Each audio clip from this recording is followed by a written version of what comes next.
সেখানে স্টুডিওতে যখন ঢুকলাম, ঢুকেই দেখি যে তুমি জানো না সে তোমার স্টুডেন্ট, কিন্তু একটা ভালো জায়গায় তার সাথে দেখা হয়ে গেছে।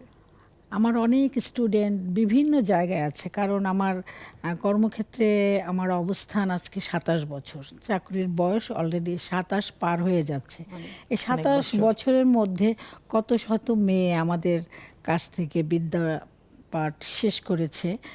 তো ব্যাংকে গেলে আমার স্টুডেন্ট পাই, আমি যখন ব্যাংকের কোনো কাজ করতে যাই স্টুডেন্ট পাই, স্কুল কলেজে যাই স্টুডেন্ট পাই, বোর্ডে যাই সেখানে স্টুডেন্ট পাই।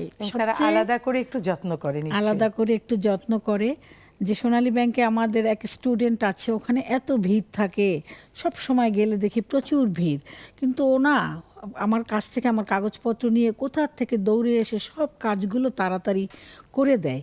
এই যে এখানে একটা একটা তৃপ্তি, একটা স্যাটিসফ্যাকশন, একটা ভালো লাগা, এটা আসলে অনেক সময় বলেও বোঝানো যায় না।